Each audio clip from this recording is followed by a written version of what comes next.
Alors, bienvenue sur le plateau des Love Sisters.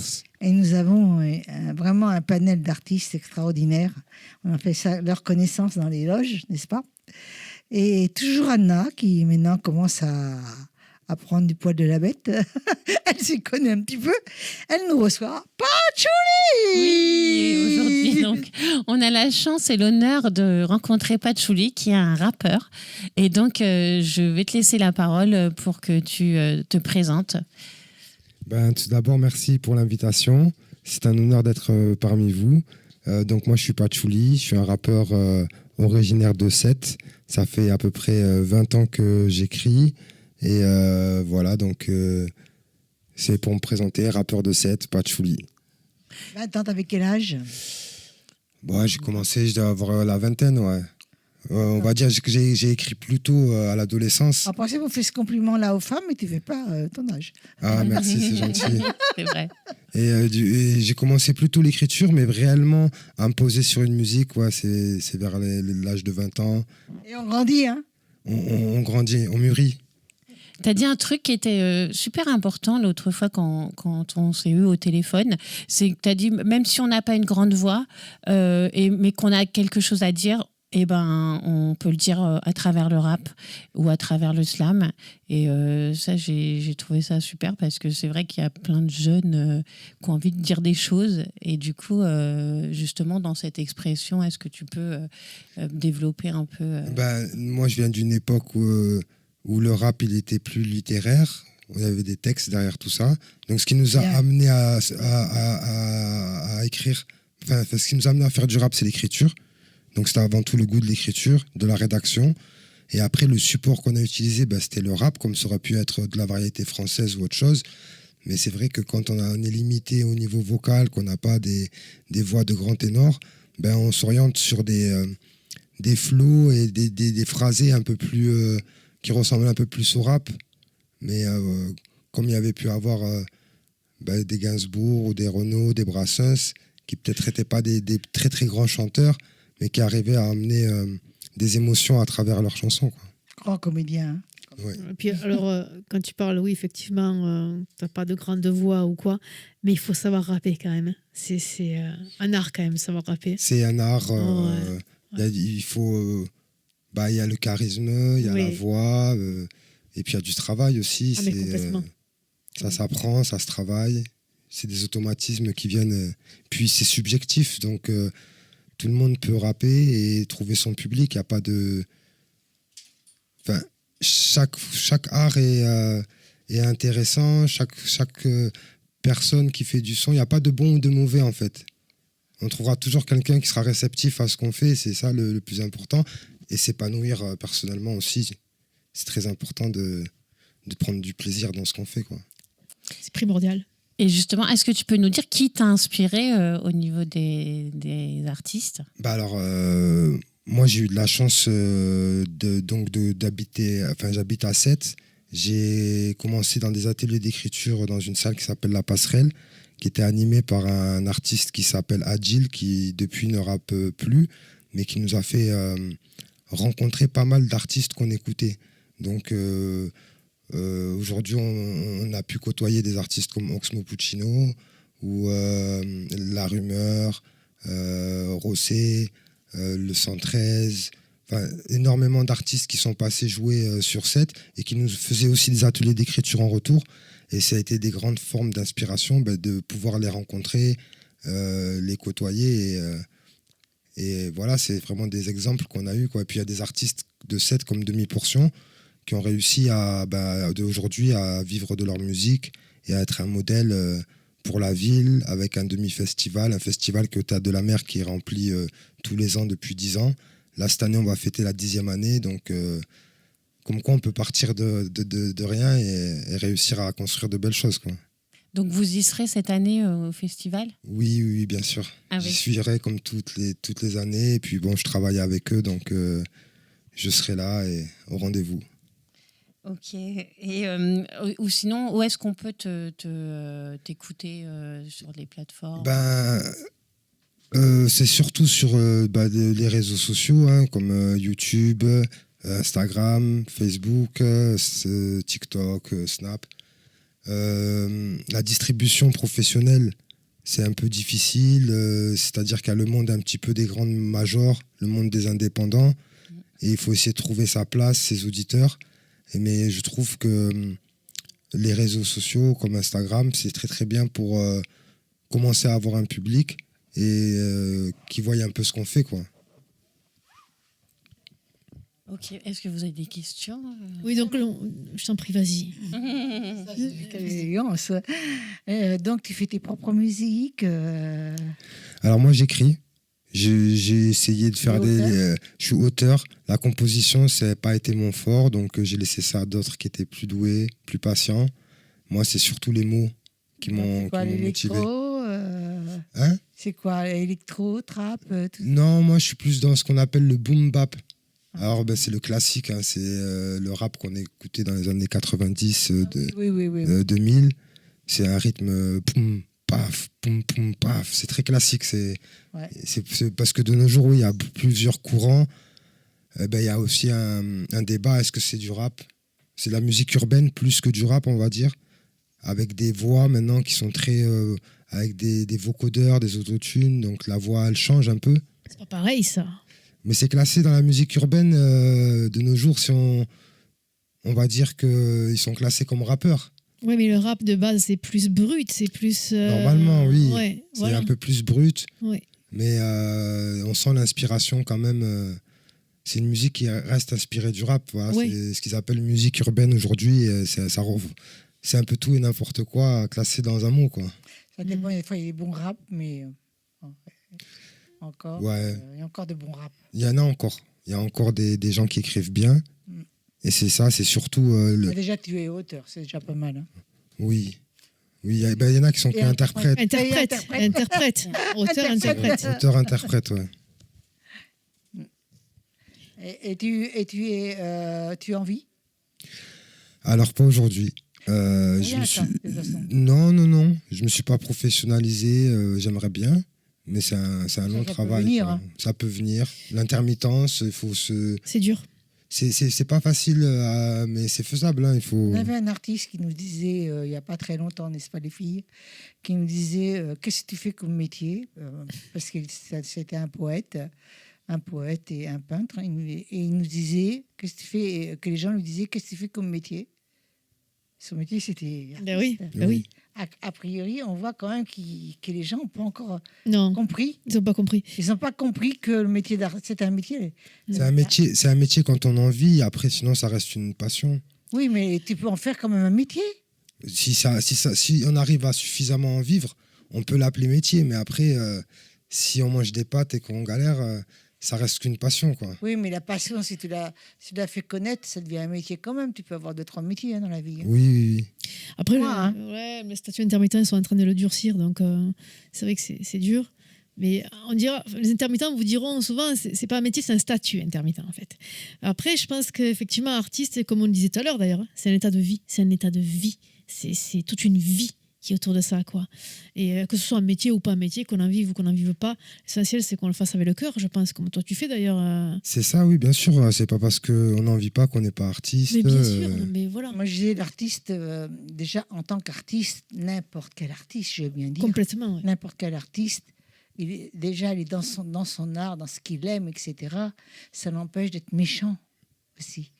Parce qu'il y a beaucoup de personnes qui n'ont aucune passion. Oui. Qui s'occupe de l'autre. Mais surtout dans des milieux défavorisés, c'est d'avoir une passion, c'est s'accrocher à quelque chose qui permet de ne pas sombrer dans d'autres choses, hein, des addictions, des bêtises, ou ça canalise. Moi, je vais dire une chose, même si j'ai voulu sombrer, j'aurais pas pu sombrer, je ne sais pas si toi, c'est pareil. Même un verre d'alcool, ça me rend malade. Je ne sais pas fumer déjà. Donc, tout ça, je ne sais rien faire. Moi. Alors, donc, l'addiction, ce n'est même pas la peine. Peut-être le rire. Ça, c'est bien, c'est déjà beaucoup. Il y a un sujet que tu aimes bien traiter, dont tu aimes bien parler particulièrement? Alors, c'est pas forcément un sujet. Je parle de la vie en général. Je m'inspire de ce que je vis, de ce que mes proches vivent autour de moi. Mais le plus important, c'est de transmettre des émotions et qui est toucher les gens dans les émotions. Donc c'est surtout, je pense que le sujet, c'est les émotions. Que ce soit l'amour, la haine, la rancune, la jalousie. C'est très inspirant de retranscrire ça.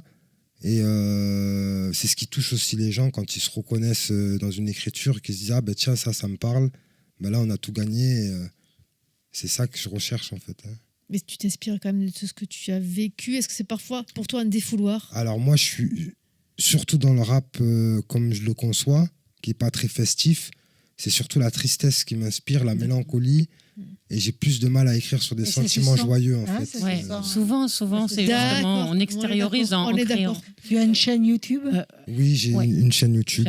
J'allais te dire, regarde la caméra. En fait, c'est Patchouli avec 2 O. Faut pas écrire comme la plante, quoi. Patchouli, P-A-T-C-H, 2 O-L-I. Et en tapant ça sur Google, on va tomber sur tous les réseaux nécessaires. Vous vous abonnez. Merci à vous. Il s'abonne. C'est ça, toujours. C'est dur à dire. Vous vous abonnez, il s'abonne. Toujours. Merci beaucoup. Merci à vous. Merci. Et donc, on peut te voir sur tous les réseaux aussi. Oui, pratiquement tous les réseaux. Tous les réseaux, TikTok. Voilà.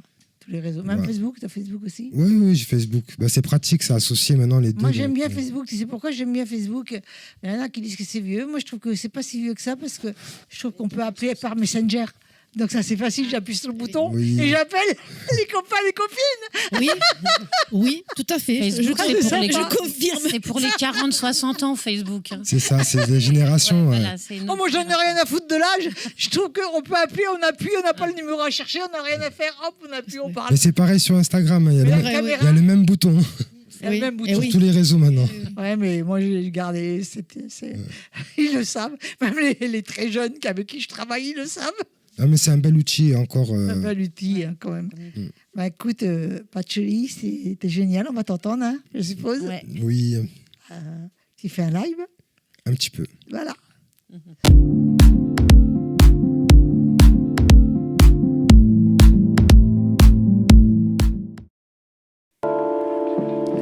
Aïe.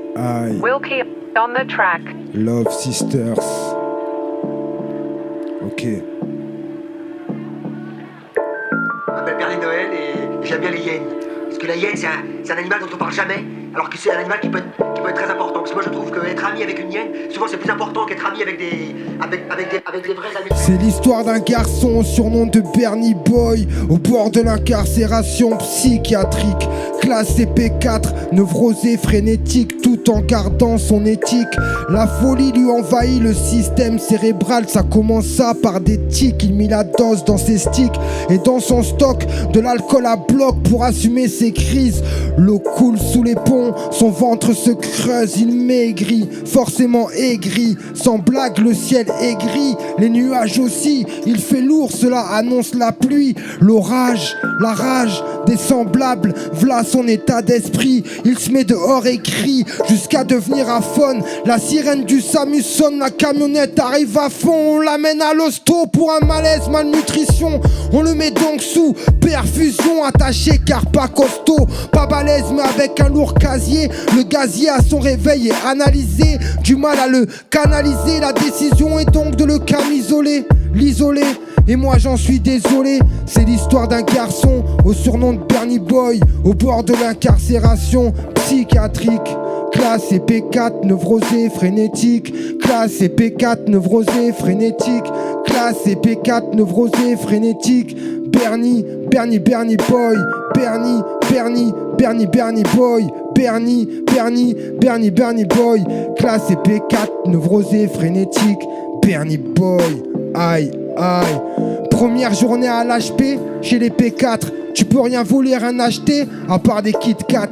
Bernie Boy joue à 4 size avec une lame de rasoir. Il est tombé sur 4 racailles, à l'esprit dérisoire, faisant chaque étage pour une séance de raquettage. S'approche, s'accroche avec Bernie pour lui prendre sa sacoche. Après 4 coups de ciseaux au visage, sans bruitage, ça devient Bernie le schizo. Les infirmiers armés d'un flingue, seringue, le piquent et le mettent à l'écart. Les 4 victimes s'expliquent et le tricard, celui qui balafre part au gouffre, une cellule blanche blindée sans fenêtre, où ça sent le fennec, endormi pour un long moment. Au réveil, ses yeux ne voyaient que du blanc, son esprit que du noir. Le maton lui apporte le repas du soir, équilibré pour une vie déséquilibrée.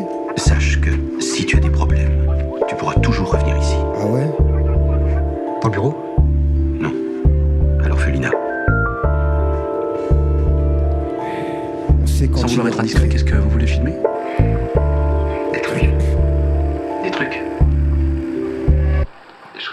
On sait quand il est rentré, on ne sait pas quand il va sortir.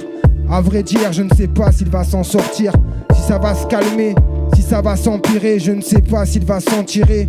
C'était l'histoire d'un garçon au surnom de Bernie Boy en hôpital psychiatrique.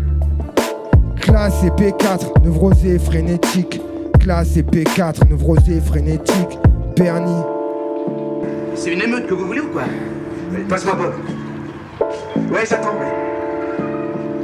T'as besoin d'autre chose, là? Oui. Vous aurez rien contre les cauchemars? Les cauchemars? Ah, en ce moment, je fais toujours le même rêve. Je nage dans la Seine, tout d'un coup, j'avale un rat. Alors j'étouffe et puis je coule. Et en bas, il y a des huîtres et m'attrape les chevilles. Alors je vomis le rat sur les... Tu fais des trucs? L'oreille attaque les huîtres, je remonte à la surface, je prends une péniche dans la tête et là, je me réveille. Putain. C'est pas la peine que je te file des trucs à toi? Bernie Boy, Love Sisters. Aïe. Aïe, aïe, Wilkie Beats, Love Sisters, Patchouli, Chichoua Production. Aïe. Chez Chichoua, l'ambiance est mortelle. Chez Chichoua, l'ambiance est mortelle. Chez Chichoua, l'ambiance est mortelle. Chez Chichoua, l'ambiance est mortelle. Chez Chichoua, l'ambiance est mortelle. On vient foutre le bordel. Chiche ou pas chiche, t'es weed ou hashish. Pas de pastis que des pastés là.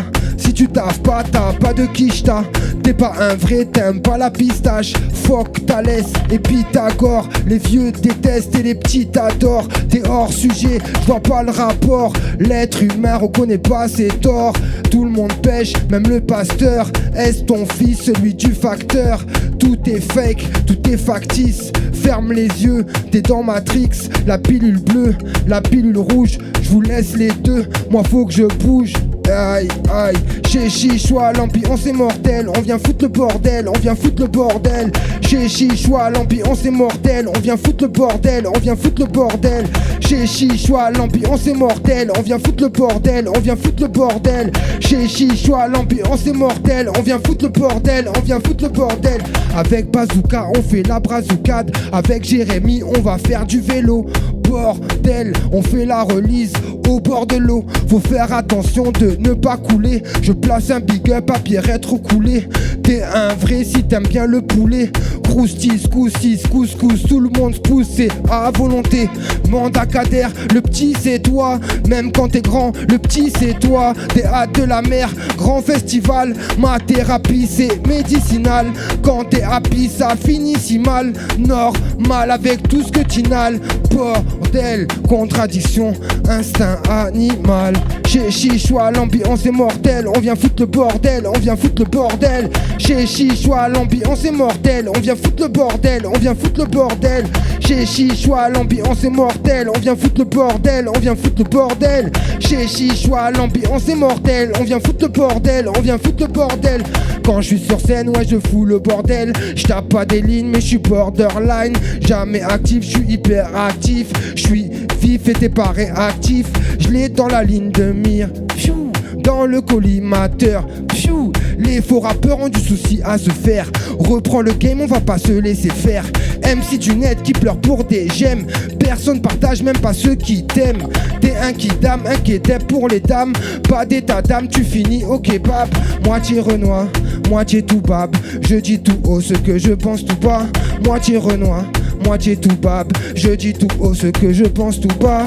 Chez Chichoua, l'ambiance est mortelle. On vient foutre le bordel, on vient foutre le bordel. Chez Chichoua, l'ambiance est mortelle. On vient foutre le bordel, on vient foutre le bordel. Chez Chichoua, l'ambiance est mortelle. On vient foutre le bordel, on vient foutre le bordel. Chez Chichoua, l'ambiance est mortelle. On vient foutre le bordel. Aïe, aïe. Merci. Alors maintenant, c'est cette chère Nelly, Oui, qui nous reçoit. Serge Ah Serge Marignan, qui est auteur et qui vient nous présenter son dernier bouquin, le C'est pas la première fois, hein. C'est pas la première fois, c'est la deuxième fois. Donc là, tu viens nous présenter Rock. Rock, oui. Ouais. Et je me suis habillée en circonstance, tu le crois, mais vraiment. J'ai remarqué. Voilà, hein, tu notes.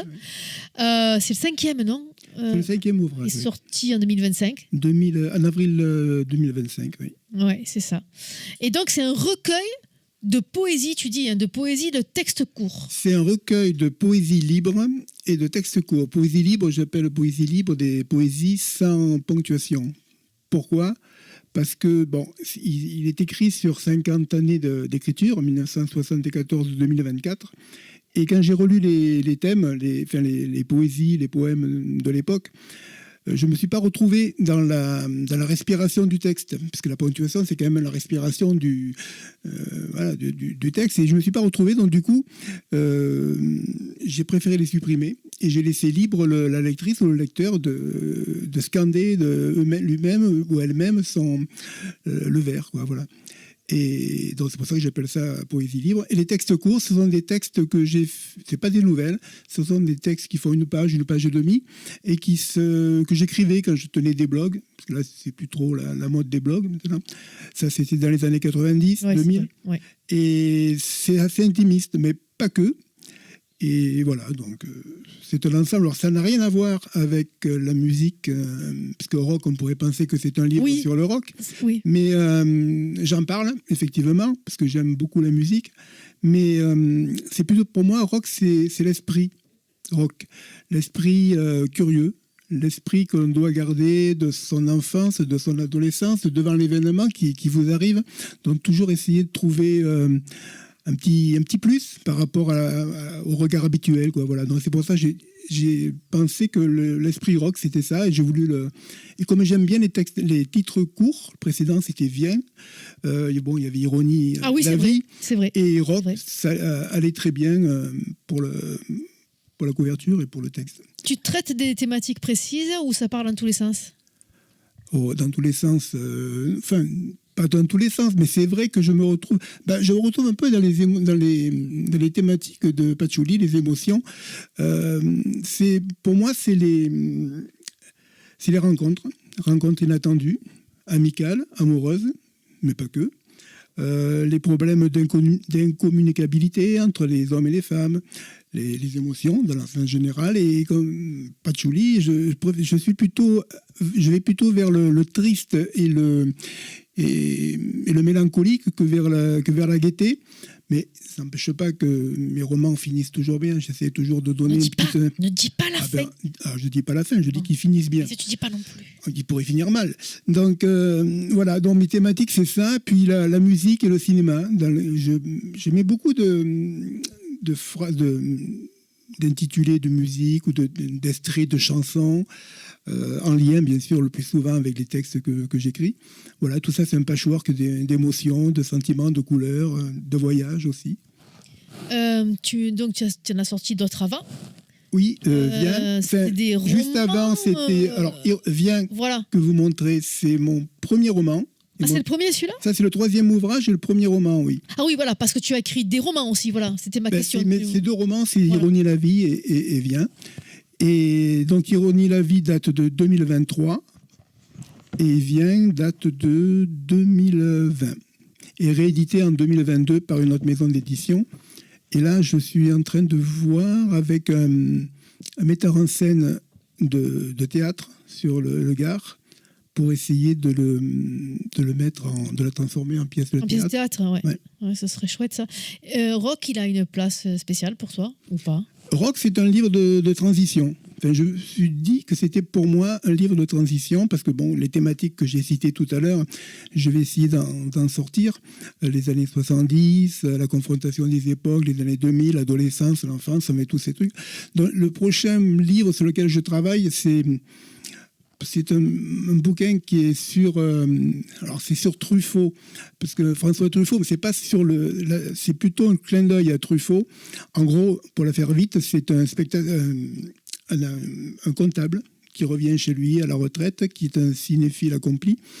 Précisément, qui a vraiment un coup de cœur sur Truffaut, et à l'intérieur de Truffaut, sur l'épisode d'Antoine Doinel, que vous connaissez peut-être. Et donc, à force, il monte un ciné club chez lui quand il revient. Et un jour, à force de le revoir les films, il regarde Les 400 coups, qui est le premier long métrage de Truffaut, et il se trouve happé par l'image, il se retrouve dans le film, et il va, pendant quelques années, il va remonter la chronologie des films de Truffaut. Et donc, il va retrouver dans ce monde-là. De l'autre côté, donc, il disparaît de chez lui, de sa famille. Donc, il y a une enquête qui se fait. Et il a un petit-fils qui a une douzaine d'années, 12-13 ans, et à qui il a déjà montré plein de films, et qui s'intéresse aussi un petit peu à ça. Et un jour, en regardant le même film, lui aussi se retrouve happé dans la même image, dans le même plan. Et il a compris où était son grand-père. Donc, le but pour lui est d'aller le chercher, de le faire revenir à la vraie vie.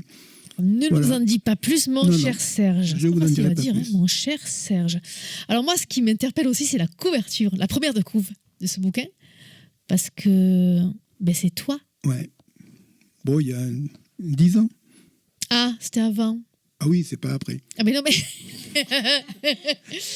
non, c'est il y a une dizaine d'années, oui. C'est marrant, pourquoi tu t'es mis dessus? C'est quoi qui t'a poussé à faire cette couve? C'est toi qui l'as faite? C'est moi qui l'ai faite. Donc, je suis parti...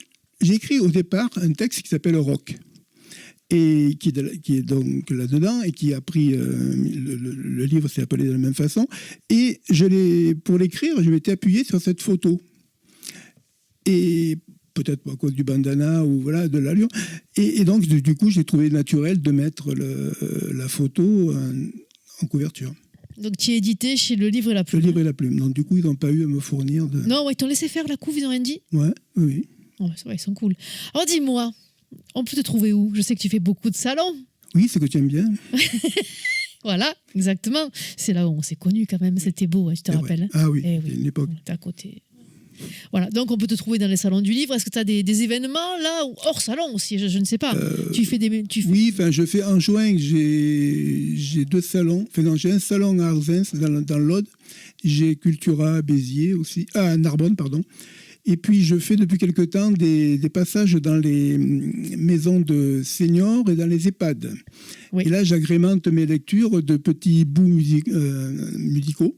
Donc, je lis un extrait de texte sur une musique. Et à la fin, j'interprète la chanson qui est en lien avec le style karaoké. Donc, c'est à la fois karaoké et lecture. Donc, tu chantes? Oui. Mais tu ne me l'avais pas dit? Ben non. Ben alors? Et alors quoi? Eh bien alors, t'es chanteur. Ah non, chanteur pour... Non, d'accord. Justement pour maison de retraite. D'accord, mais c'est déjà bien. C'est déjà bien. Et pour moi aussi, le soir, quand je... Oui. Non, parce que c'est parti du fait que je m'étais acheté une boîte karaoké.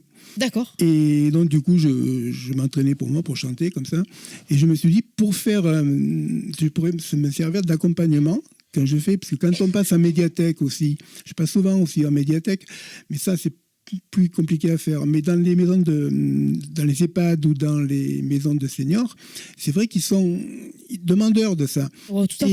Et je me suis dit que c'était pas plus mal de couvrir le texte par des notes, déjà. Et puis après, une fois qu'on a trouvé une chanson qui caractérise le texte que je lis, l'extrait, je l'interprète à la fin.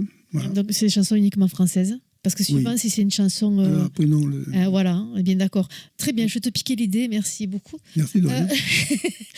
Tu as un site internet, tu as quelque chose où on peut te suivre sur le... J'ai ma page Facebook, et puis j'ai Instagram aussi. Ah, on revient quand même sur Facebook, tu vois, il y a quand même... Alors et après, la team Facebook, la team Insta... Question de génération, peut-être? Oui, peut-être, ouais. Donc tu mets régulièrement un jour, on peut te trouver, oui. On sait où tu es, on peut te pister. Localement, je suis à Béziers. Voilà, oui, c'est vrai.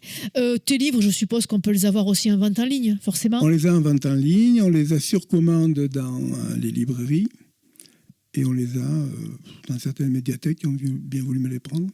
De l'Hérault, hein. Et du Gard aussi. Du Gard aussi, ouais. Il me semble que tu vas aussi... Ouais. Donc, bon, question peut-être?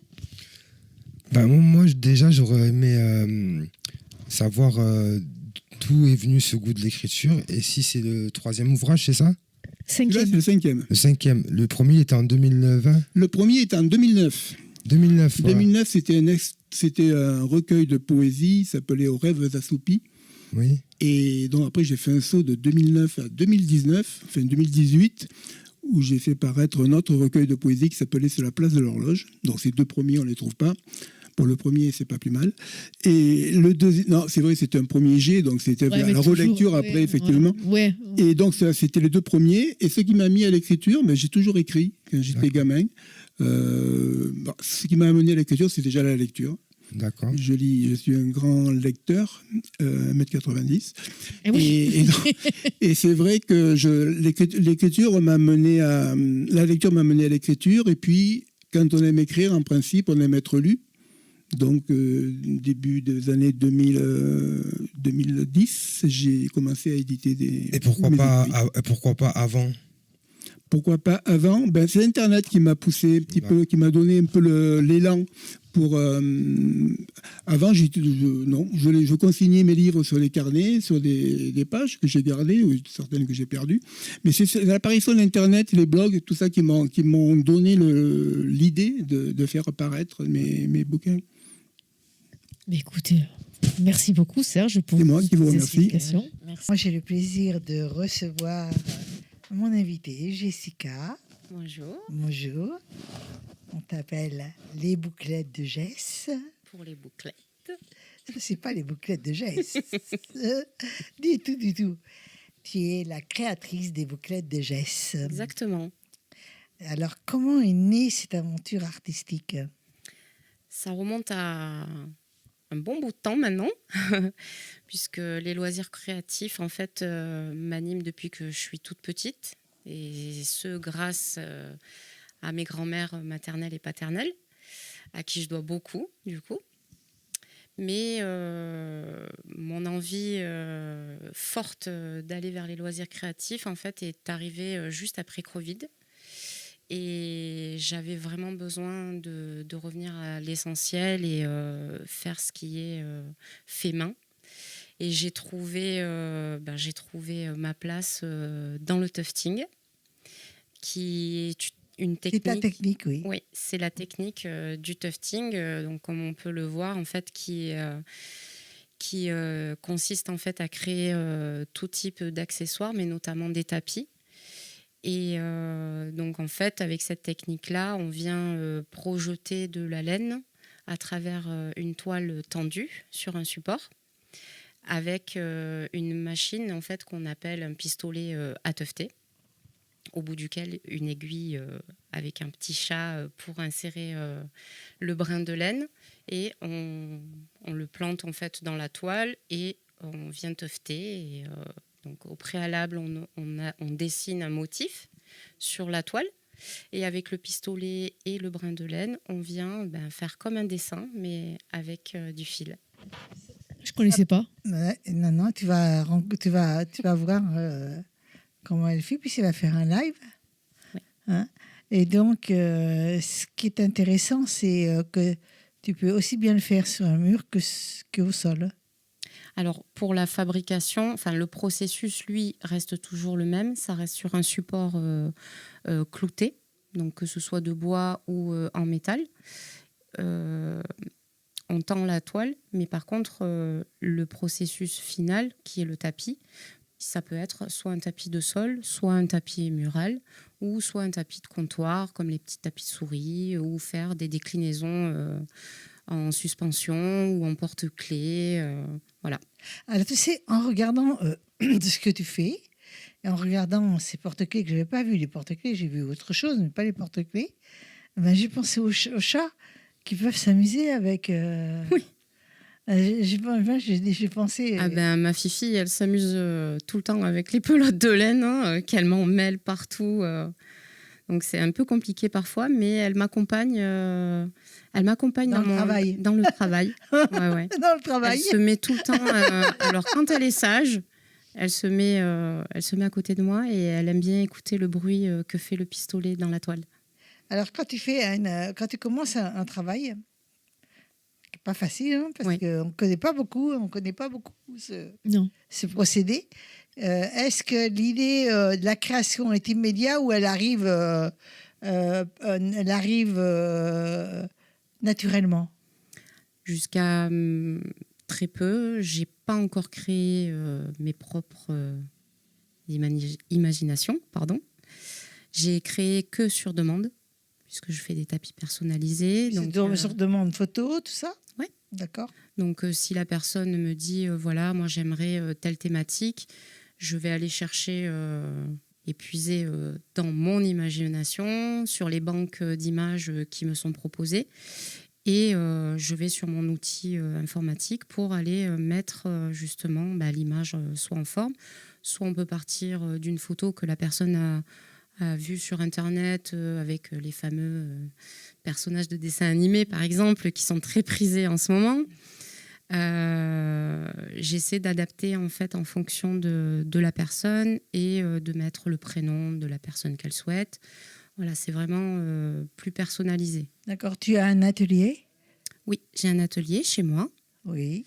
Et sur 2026, justement, je suis en pleine création pour changer en fait et molder l'atelier à mon image et pour pouvoir accueillir en fait des futurs élèves pour participer aux ateliers de tufting. Bonne idée, hein. Bonne idée puisque c'est peu connu. Et comment ça se passe? Comment les commandes arrivent? C'est intéressant de savoir. Je diffuse comment tu te fais connaître beaucoup sur les réseaux sociaux, donc. Comme Patchouli le disait, on s'adapte avec le temps. Et les réseaux sociaux sont un canal parfait pour justement se mettre en avant et faire être un peu plus visible que dans le bouche à oreille.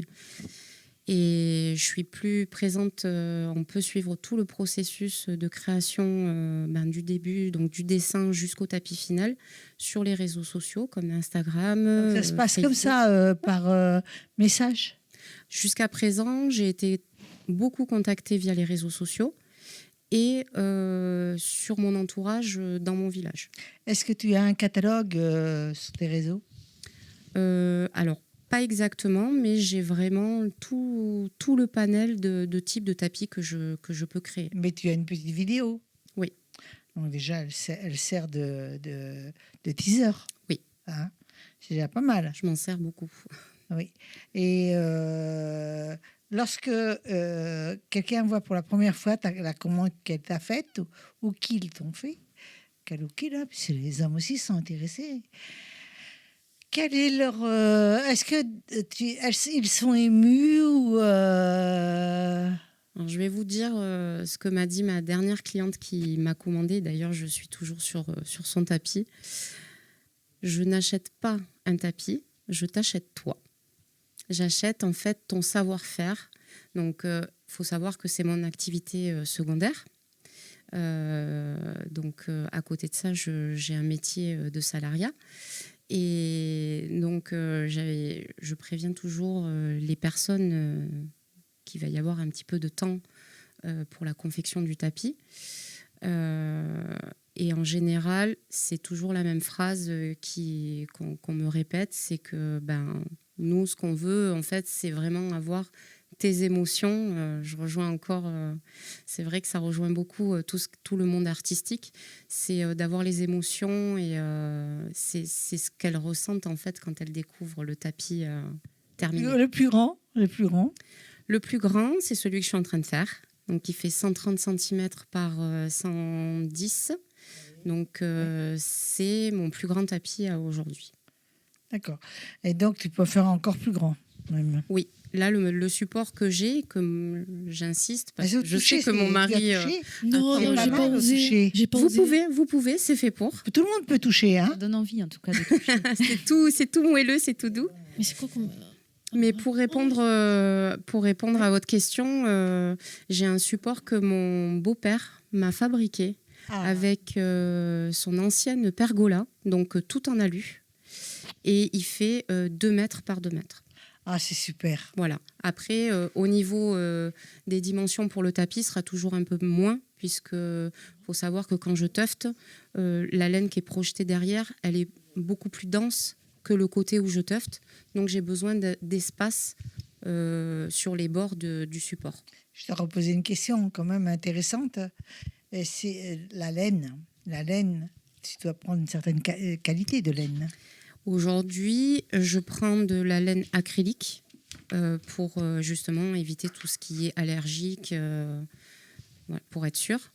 Maintenant, je sais que chez mes amis tufters qui vont me regarder, vont me dire « mais elle est folle, on utilise la laine de mouton ou la laine d'alpaga qui coûte extrêmement cher. » Quand on se sert en fait de cette passion-là, qu'est le tufting, comme une activité secondaire, même si voilà, je suis déclarée, hein, j'ai ouvert ma société. Le budget ne me permet pas du tout aujourd'hui d'aller vraiment sur la pure laine. Oui, qui est mais très chère. le client ou la cliente peuvent faire sur commande et donner un compte pour pouvoir avancer les frais Tout à fait. de fourniture. Je fais le devis d'ailleurs au préalable. Voilà. Où justement je demande à la personne si elle souhaite effectivement que ce soit de la laine acrylique ou de la laine pure laine comme le mouton. Est-ce que visuellement il y a une grosse différence? Oui, c'est le double. Visuellement? Oui. Carrément. Ah, sur le visuel et le toucher, voilà. La laine pure laine, elle sera un petit peu plus râpeuse. Mais par contre, elle va se tenir bien plus que la laine acrylique dans le temps. Après, tout dépend de l'utilité du tapis. Ça, c'est bien de le savoir aussi. Hein. En général, on utilise la laine acrylique pour tout ce qui est plutôt tableau ou tapis muraux, parce qu'on ne va pas avoir une utilité à mettre le pied dessus. J'ai une cliente qui m'a commandé un tapis avec son logo pour son institut esthétique dans l'Oise. Et je lui ai fait en acrylique et il n'a pas bougé. Ah, c'est bien ça. Et pourtant, c'est pour... Alors bon, il n'y a pas les chaussures qui vont dessus. Ces clientes descendent de la table de massage et elles mettent leurs petits pieds sur le nuage. Et non, c'est jusqu'à présent, ça n'a pas bougé. Il y a plein d'idées, bougé. donc tu as des projets là. Oui. Tu as d'autres projets, toujours même toujours dans ce contexte artistique. Oui. Mais tu as d'autres projets. Projets plus personnels, où là, j'aimerais vraiment développer mon vrai moi. Et donc plus faire ce que j'ai à l'intérieur et faire parler, faire passer des messages, quoi. On va te découvrir, puis on va te voir en live. Ouais. Donc on va te découvrir et apprendre un peu ce que c'est justement ce métier que moi je ne connaissais pas. Non, pas du tout, je ne connaissais pas non plus. Il y aura même des surprises. Et je t'ai fait un petit mot pour toi. C'est vrai. Les couleurs qui prennent forme. Jessica, dans tes mains, les fils deviennent voyage et la matière se transforme en paysage. Jessica, chaque boucle tisse un fragment de création comme un souffle doux posé sur ta maison. La maison. Tes tapis racontent des couleurs et des chemins, tes rêves que tu dessines fil après fil dans tes mains. Et dans cet art patient qui, doucement se tisse, ni une œuvre unique, douce et complice. Jessica, merci pour ces formes, ces textures et ces couleurs où la création devient chaleur. Merci beaucoup. Ça me touche énormément. Merci. Alors Jessica, je vais te demander de regarder la caméra et de dire comment on fait pour te joindre, les réseaux, tout ce qu'on peut avoir pour les commandes. Bien, c'est simple. Sur Instagram, c'est les bouclettes de DE je vais refaire. C'est les bouclettes de Jess, donc les -6 bouclettes -6 2-6 Jess. Et par mail, sinon, c'est lesbouclettesdejess@gmail.com. Voilà. Merci Jessica. Merci à vous.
aujourd'hui, nous avons l'honneur et la chance de recevoir un écrivain qui est Philippe Hazard, donc avec ses 2 derniers livres.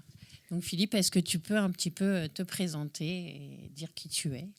Oui, alors je suis de Montpellier depuis tout petit. Je vis donc à Montpellier et mes études m'ont amené à devenir enseignant, professeur des écoles. Et quelques temps plus tard, j'ai pu reprendre mes études et étudier l'archéologie et l'histoire de l'art. Et ces deux passions m'ont amené à écrire non seulement des romans historiques, mais aussi des livres jeunesse. Et l'idée était de transmettre quelque chose aux adultes, mais aussi aux enfants. Et avec une autrice, nous avons donc adapté mes romans adultes pour les enfants. Ainsi, toutes les générations peuvent lire une même histoire. D'accord. Toujours en lien avec l'histoire et l'archéologie. Oui. C'est toujours avec un objet archéologique qui va être le point de départ ou même l'héroïne de mes romans. Alors ici, dans Mensonge sur Lascaux, vous voyez, on voit le cheval, la peinture rupestre, et puis en filigrane aussi le musée Fabre, puisque je parle de Montpellier. Tu peux nous le présenter un peu plus en détail pour nous donner envie de le lire ? Alors, je parle d'un artiste, un ancien artiste en tout cas, il a arrêté son activité, mais il a 80 ans, il est dans une clinique psychiatrique et il va il va y avoir une rencontre avec une jeune fille en art-thérapie qui va lui faire envie de raconter sa vie et puis révéler un secret assez extraordinaire. Cette jeune fille a beaucoup de mal à y croire et puis au fur et à mesure de leur rencontre, de ce qu'ils racontent, nous allons effectivement avoir le lecteur et cette jeune fille avoir des doutes sur ce qu'il raconte. Donc ça va être toute l'enquête pour voir... Oui, c'est une intrigue. Alors on va beaucoup voyager, que ce soit à Montpellier dans les années 20, dans les années 80, et puis avec notamment l'école des beaux-arts de Montpellier dans les années 20, et puis la vie des années 80 aussi. Et puis après, on va voyager aussi en Grèce, en Afrique et en Dordogne, bien sûr, puisque c'est à Lascaux. Il est originaire de Lascaux. D'accord. Alors mes personnages, oui, je disais, mes personnages, souvent mes lecteurs me demandent, mais est-ce que c'est vrai ? Alors, je dis, non, c'est un roman. Mais mes personnages, je les prends toujours un petit peu, un caractère par-ci, un morceau de vie par-là, d'un autre artiste. Vous voyez, je prends des petits bouts de personnes qui ont existé et j'en fais un nouveau personnage. Donc, qui a pu exister. D'accord. Et qu'est-ce qui t'a donné envie d'écrire, de t'exprimer par l'écrit, justement ? Alors, enseignant, j'ai adapté des pièces de théâtre pour mes élèves, pour les petits, notamment les pièces de Molière, et c'est lui qui m'inspire. Voilà, j'aime beaucoup le rythme des dialogues de Molière, c'est ce qui m'inspire beaucoup.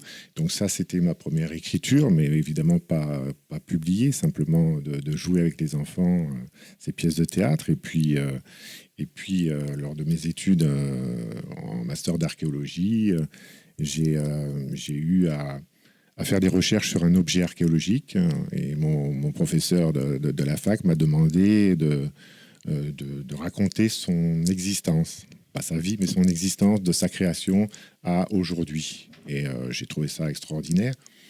Donc, avec l'âge aussi, plus trop envie de fouiller. C'était un peu difficile, donc j'ai continué mes recherches. Et lors de mes voyages, je prends un objet archéologique va m'inspirer, si je le vois dans un musée, va m'inspirer. Et donc, je vais écrire un roman. Donc, tu vas inventer l'histoire à partir d'un objet réel. D'accord. Voilà. Ok. Qui t'inspire, toi, au niveau des écrivains Alors, actuellement, j'ai pas d'auteur qui m'inspire. Hein. C'est vrai que j'ai parlé de Molière, qui est le classique, mais bon, j'aime tout type d'écrits, de romanciers. Ce que j'aime là actuellement, c'est Pierre Lemaître, qui est quand même assez connu. J'aime son humour, cette façon de caractériser les personnages. Voilà, parce que mes romans sont où il y a beaucoup, enfin disons qu'il y a beaucoup d'humour. Voilà. Si tu t'inspires de Molière. Et vous avez peut-être des questions? Non, monsieur, c'est toi qui as écrit aussi Le secret des oursons, alors. Ah oui, alors Le secret des oursons, donc là, il vient de paraître. Donc là, c'est le livre jeunesse. C'est le livre jeunesse de mon premier roman. Mon premier roman, c'était Mystère à Broron. Broron, c'est un lieu à côté d'Athènes où des jeunes filles prépubères venaient pendant un certain temps être éduquées à leur vie future. Voilà. Donc, je me suis intéressé au monde des femmes, des filles, au temps de la Grèce antique. Voilà. Et là, donc avec l'autrice dont j'ai parlé, nous avons adapté donc Mystère à Broron avec Le secret des oursons, puisque ces jeunes filles allaient pendant un certain temps être vouées à la déesse Artémis.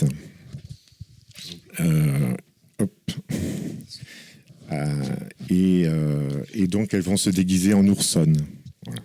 C'est vraiment adapté pour les enfants, donc ça, c'est marrant parce qu'on parle d'un sujet quand même adulte. Oui. Voilà. Oui, et voilà. la déclinaison, c'est ça. C'est trop intéressant en fait. Et notamment, nous parlons du harcèlement. Vous savez, ces jeunes filles vont venir dans un lieu qu'elles ne connaissent pas. Et donc là, nous avons développé ce côté, ce travail sur comment vivre ensemble malgré ces différences, le harcèlement, comment ça se passe avec ces trois jeunes filles. Là, ce sont trois jeunes filles. C'est illustré ou Oui, à chaque début de chapitre, il y a une illustration, toujours avec un vase grec. Et à la fin du livre jeunesse, justement, je parle des vases grecs. Donc, livre jeunesse, à partir de quel âge là, ils peuvent le lire, ça? Alors là, à partir de 9 ans. Ouais. Oui, ça s'adresse aux 9-12 ans, surtout. Ouais. D'accord. CM1, CM2, collège Collège, là, je dirais. Oui, ouais, plus collège. historique. Ouais. D'accord. Où est-ce qu'on peut te trouver dans des salons du livre ou dans des librairies? Oui, alors je fais des salons du livre et aussi dans des librairies, notamment à Sorams. Mes romans y sont, et puis aussi dans les musées, puisque mes livres sont avec donc ce côté historique et archéologique. Et il y a plusieurs musées qui vendent mes romans. Musée de Latte, musée de Loupian, musée de Narbonne, enfin voilà, tous ces musées sont intéressés et d'Agde. D'accord, merci beaucoup Philippe. Est-ce que tu peux regarder la caméra et puis nous dire où est-ce qu'on peut te retrouver, à moins qu'il y ait des questions, d'autres questions? Non, c'est passionnant, quoi. Je veux dire, voilà, tu es vraiment... Tu as repris un livre quand même. Je crois que c'était un des premiers livres que tu avais écrit. Donc, tu as modernisé ou tu... Modernisé, c'est-à-dire... Dans le harcèlement, tout ça? Oui, bien sûr. Je l'ai adapté pour les enfants et avec cette thématique qui est très actuelle. C'est intéressant. Ah oui, il fallait avoir l'idée, il fallait savoir le faire. Enfin, voilà. Et après, je propose mes livres jeunesse justement pour les écoles, pour y travailler. Il y a tout un dossier pédagogique aussi qui... On les trouve où, ces livres? Eh bien, ces livres, justement, dans les librairies... Fnac, Sorams... Sorams, et des librairies de Montpellier, surtout. Voilà. D'accord. Et maintenant, il va regarder la caméra et donner toutes ses coordonnées. Oui, alors on me retrouve sur Facebook et Instagram. Et ensuite, j'ai mon site, Philippe Hazard, où vous pouvez avoir plus d'informations sur... Hazard. Oui. Hazard comme hasard. Comme Hazard, H-A-S-A-R-D. Comme Thierry. Alors, Thierry, c'est avec un Z. Ouais. Ah, il est avec un Z de lui, Thierry. Thierry, c'est il fait avec les un choses Z. comme tout le monde. Lui. Voilà. Merci beaucoup. Merci beaucoup, Philippe. Sympa.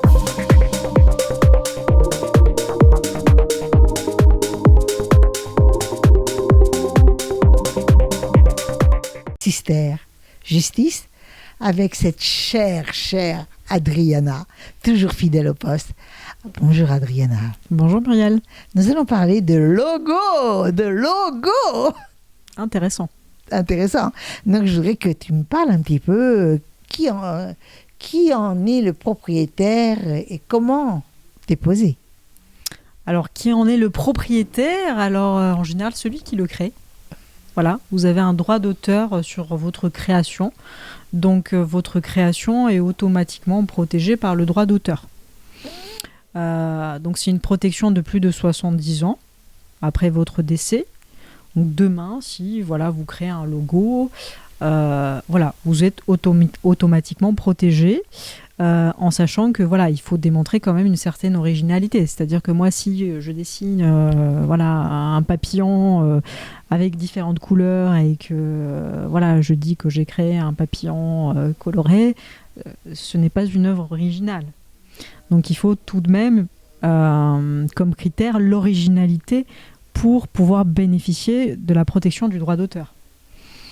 Alors la protection du droit d'auteur, elle est limitée, c'est-à-dire que demain, si vous décidez de commercialiser un service, un produit avec le logo que vous avez créé, et j'ouvre une parenthèse parce que attention, le logo aujourd'hui en général, ou c'est vous avec une amélioration d'un prestataire, ou c'est un prestataire qui va vous créer un logo, il faut penser à ce que donc la personne, le prestataire qui va vous créer votre logo, il faut penser à lui faire rédiger une cession de droit. Puisque demain, il va dire, le logo, il n'y a pas de trace, d'écrit entre nous, je l'ai créé moi. Voilà. Exactement. Donc attention, il faut quand même qu'il vous rédige une cession de droit. Il faut qu'il y ait une preuve, qu'il y ait un échange entre vous et que voilà, qui démontre que c'est votre idée, que c'est votre œuvre, que c'est votre logo. Voilà, je ferme la parenthèse. Si demain vous souhaitez commercialiser des produits et des services avec le logo, il faut absolument protéger ce logo par le biais de l'INPI, donc l'Institut national de la propriété intellectuelle. Donc il faut enregistrer votre logo auprès de l'INPI. Qui est national mais pas international. Qui est national mais pas international. Après, vous avez aussi des protections qui sont européennes. Hein. Donc oui, votre logo enregistré auprès de l'INPI, ce n'est qu'une protection nationale. Si vous voulez aller au-delà de votre pays, la France, vous avez la possibilité aussi d'enregistrer dans l'Union européenne votre logo. Ça coûte beaucoup plus cher. Oui, ça coûte beaucoup plus cher. Je crois que c'est là en France, je crois que c'est 180 le logo, 190 €. Et je crois que dans l'Union européenne, je pense, il me semble que c'était autour de 500 €, quelque chose comme ça. Alors tout dépend aussi parce que l'enregistrement se fait en fonction d'un service, d'un produit. C'est-à-dire que vous allez sélectionner de quel produit il s'agit. Voilà. De quel service il s'agit. Donc ça augmente selon les services et les produits que vous enregistrez. D'accord. Voilà. D'accord, je comprends. Et quelle est la différence entre protéger un logo et déposer une marque? Alors, déposer la marque, donc c'est ce que je disais tout à l'heure, c'est l'INPI. Voilà. Déposer une marque, c'est l'INPI. L'INPI, ça vous protège réellement puisque si vous n'avez pas déposé auprès de l'INPI donc votre logo, votre marque, il va falloir effectivement démontrer l'antériorité l'originalité. Et en général, c'est un peu plus difficile à démontrer que lorsque vous enregistrez tout simplement votre marque auprès de l'INPI. Vous enregistrez, vous avez la date à laquelle vous avez enregistré. Il y a une recherche d'antériorité qui est faite automatiquement par l'INPI. Donc vous allez savoir si ça existe déjà, sous quelle forme, etc. Donc voilà, c'est une preuve, en fait, c'est une preuve formelle. C'est une preuve qui est déterminante de déposer sa marque. Tu viens de me dire combien ça coûte à peu près. Et que risque-t-on si on ne protège rien? Que risque-t-on qu'on nous prenne tout? Alors, on risque quelqu'un va vous devancer, voilà, quelqu'un qui va vous imiter, va vous devancer, et il va enregistrer, il va déposer du coup votre marque comme la sienne auprès de l'INPI. Et puis là, vous allez devoir engager une procédure pour dire que on vous a imité, que cela existait bien avant, mais tout ça, il va falloir le démontrer. Donc comment le démontrer? Il va falloir mettre en avant des correspondances. Avec les réseaux, c'est plus facile aujourd'hui. Oui, vous pouvez effectivement voir la date à laquelle a été créé un site, mais ça ne suffit pas. Vraiment, le dépôt de la marque, ça a un poids quand même assez fort. Oui. Quelqu'un qui a déposé une marque et quelqu'un qui n'a pas déposé une marque, il doit apporter un faisceau d'indices pour montrer que c'est lui qui a créé cette marque bien avant vous, quoi. Ce qui devient intéressant, là on parle de logo, donc là on a très bien compris. Donc les deux principaux exigences, principales d'ailleurs, exigences, c'est déposer à l'INPI ou alors scanner, faire les photos, faire tout, pour dater. Voilà, vous pouvez déposer chez notaire. Chez notaire, déjà, c'est très bien, quand on n'a pas trop les moyens. Ou commissaire de justice, mais encore, ce n'est pas du tout, la preuve n'a pas le même poids qu'un dépôt. Là, je m'en doute. Le dépôt n'est pas que pour le logo aussi, donc on va changer juste cette petite discussion entre parenthèses. Bon, par exemple... Tu as un nom, un deuxième nom, va dire connu, mais qui n'est pas ton nom. Est-ce que tu peux le déposer aussi? Tu peux le déposer. Mais encore une fois, j'insiste, il faut démontrer une originalité. C'est l'INPI, t'es sûr?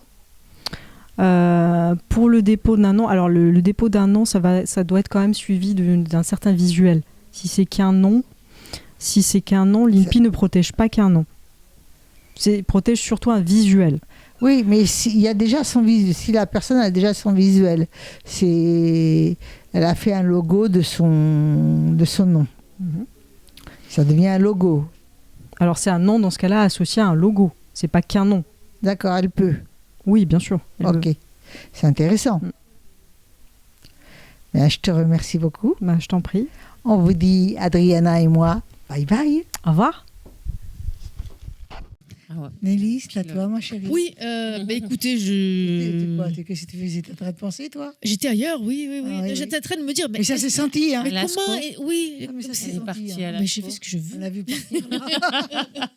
Non, mais voilà, je reçois... Jeanne Khelif, merci, qui est artiste plasticienne. Tout à fait. Voilà, donc tu fais du dessin, tu fais de la peinture aussi. Hein, tout à fait, du dessin, de la peinture, de la photo et dernièrement de la vidéo aussi. Voilà. Ouais. Et alors, il y a un truc qui m'intéresse, c'est le support. Tu pars de d'où? Tu pars d'un support photo. Alors, en fait, ce qui m'inspire, mon travail de base, c'est quand même le travail de la photo. Alors, ça va être soit des photos que je vais prendre moi, dans des moments intimes, par exemple, des photos de famille. Des moments intimes, c'est-à-dire, attends. Non, pas forcément d'idées. Non, pas l'idée. Quoique, j'ai déjà fait une petite série là-dessus, mais... je ne l'ai pas trop montrée. Tu sais, c'est pas trop grave non plus. Hein. Oui, il faut être ouvert d'esprit. Voilà, c'est ça. Voilà. Donc des sujets très intimes et également des photos qui vont m'inspirer, notamment dans les actualités. Donc là, il va y avoir par contre des thématiques assez chargées qui font parfois polémique. Par exemple, la guerre en Ukraine, les violences policières aussi. Donc là, par exemple, on en a un exemple. Voilà, donc des sujets assez chargés. Le Covid aussi, par exemple. Et ça va être vraiment, comme Patchouli, l'émotion en fait qui va me guider dans mon travail. Voilà. On travaille sur ce qui ne va pas. On ne va pas travailler sur ce qui va bien. Exactement. On le vit, ce qui va bien en fait. Ce qui va bien, on le vit, on n'en parle pas. Et oui, effectivement, vous êtes raccord tous les deux à ce niveau-là. Moi, ce qui me fascine, c'est ça en fait, là. Oui, alors là, c'est un travail à partir des photos de famille. Eh oui, c'est trop beau. Merci. Vraiment, c'est bluffant en fait. Alors là, j'utilise essentiellement des pastels secs, du crayon aussi et des encres. Et j'ai des techniques aussi qui me permettent vraiment d'avoir ce travail très proche de la photographie. Mais oui, c'est intéressant. Et de créer un trouble en fait aussi. C'est bluffant, je sais pas, ça percute quelque part, il y a un truc, je ne peux pas l'expliquer, mais il y a un truc. Mais comment tu fais? Parce que là, tu prends la photo. Alors voilà, donc j'ai apporté carrément l'album de famille là. Donc on est dans l'intime. Voilà, on est dans l'intime. C'est un peu ma base de travail. Donc j'en ai plusieurs. Hein. Et voilà, là, les mêmes là. C'est vrai. Et on a même tous les mêmes types de photos aussi. Et c'est pour ça que dans mon travail, il y a quelque chose qui va se passer aussi chez le spectateur qui va être assez souvent touché en fait, parce qu'il va se reconnaître aussi dans les images. Et oui, ça parle. Avec les poses, avec les moments en fait qui sont montrés. Par exemple, là, c'est un moment en fait de partage du café. Donc là, c'était en Algérie, parce que j'ai ma famille qui est originaire d'Algérie. Et donc là, je l'ai appelé les femmes d'Alger. Et voilà, elles sont posées en train de boire le café. Et ça peut aussi parler vraiment. Mais il y a un travail au niveau du visage, au niveau des expressions. C'est dingue. Puis il y a quelque chose qui rappelle un peu le temps. Le temps qui passe, oui, le mouvement, mais tout à fait. C'est tout à fait ce que je cherche à montrer, en fait. C'est le rapport à la mémoire, le rapport au temps qui passe. Et c'est ça aussi qui peut nous provoquer de l'émotion.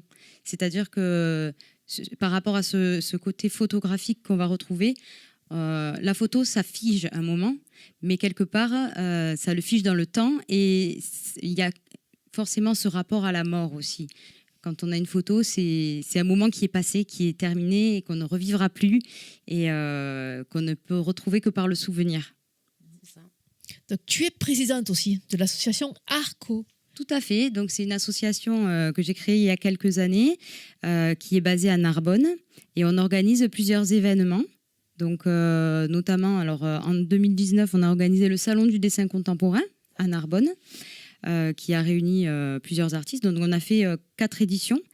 Après, ça n'a plus été possible, mais on a rebondi sur un autre événement d'encore plus grande amplitude, qui est le FIACOX, le Festival itinérant d'art contemporain d'Occitanie. Et là, donc, ça a été crescendo. On a fait une première édition à Carcassonne.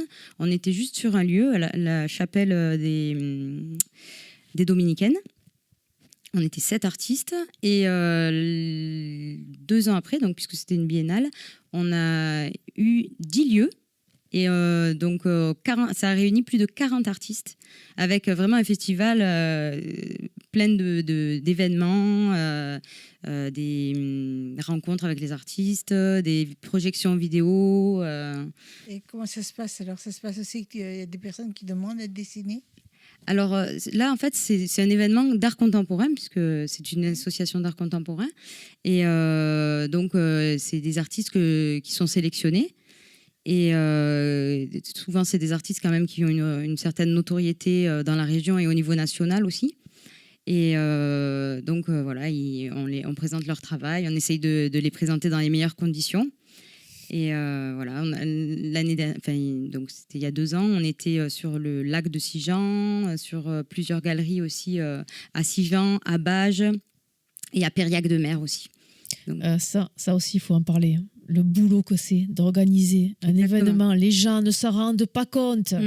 Voilà. Mais il y a un boulot de dingue, il y a des prises de tête de dingue, Tout à fait. il y a tout à gérer, il y en a qui sont jamais contents, il faut contenter justement tout le monde, c'est infernal. Calme-toi. Mais c'est vrai. Calme-toi. Il faut avoir conscience de toutes ces activités, c'est le les métiers artistiques, tous ces là, gens qui prônent les artistes, tout ça là.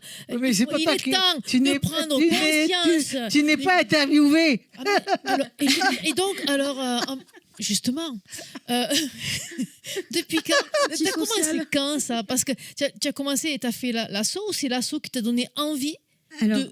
en fait, je dessine depuis que je suis toute petite. Et au départ, j'ai grandi à Marseille. Et dès que j'ai eu 10 ans, je suis rentrée à l'annexe de l'école des Beaux-Arts de Marseille. Donc là, j'ai appris vraiment plein de techniques. Et aussi, il y avait un accès à l'histoire de l'art aussi qui m'a beaucoup intéressée. Et donc après, j'ai fait l'option art plastique au lycée. Et j'ai eu le choix d'aller soit aux Beaux-Arts, j'avais la possibilité d'entrer aux Beaux-Arts, ou d'aller à la fac d'art plastique. Et j'ai choisi la fac d'art plastique pour avoir la sécurité, on va dire, de l'emploi. Et donc, j'ai passé les diplômes du CAPES et de l'agrégation. Tu te rends compte? Oui. Mais tu fais uniquement des portraits ou tu fais autre chose? Pas du tout. Donc, je fais d'autres choses. Je voudrais savoir si, justement, dans ton univers que tu as traversé, où il y a eu plusieurs paliers, est-ce que tu fais du 3D? Alors, j'ai commencé justement parce que j'ai eu la chance de faire une résidence d'artiste en juin. De juin à début septembre à Carcassonne, le nouveau centre d'art contemporain qui a ouvert. Et donc, j'ai commencé à travailler justement le volume. Est-ce que tu penses que tu serais capable de créer là, maintenant, si tu avais une commande, un 3D? Oui, ça serait possible. Oui. Intéressant de le savoir. Mais alors, ce qui m'intéresse dans le 3D, c'est quand même de relier le côté dessin et froissement. Parce que j'aime beaucoup travailler sur l'idée de froissement d'image, l'image abîmée, etc. Et quand j'ai travaillé donc à Carcassonne, j'ai travaillé justement en volume, mais avec des froissements d'image. Ok. Et donc, c'est intéressant parce qu'on retrouve ce côté-là dans mon travail, le côté d'image froissée, abîmée. Et finalement comme une espèce de puzzle qu'on essaye de recomposer. Parce que quand on voit, on admire, mais en même temps, on est curieux de savoir si justement tous les paliers que tu fais. Quoi. Oui. C'est intéressant. Oui.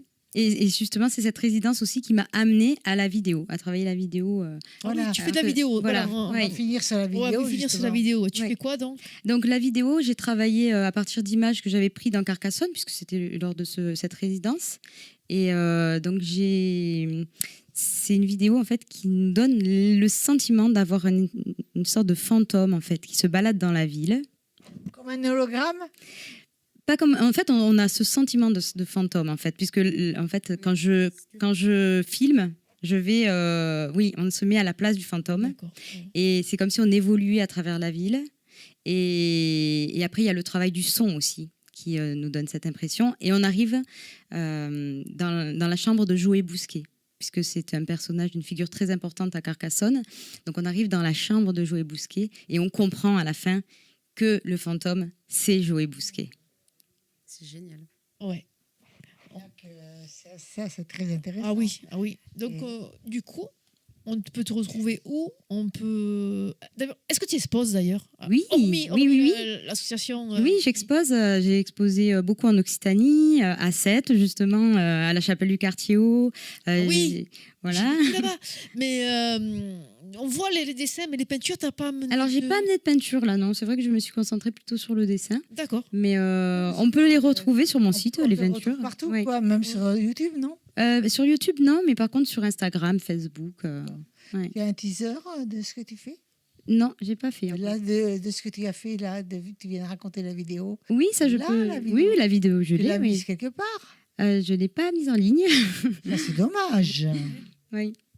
Comment se fait-il que tu l'aies pas mise en ligne? Je me dis que ça sera bien quand les gens la découvriront lors d'une exposition.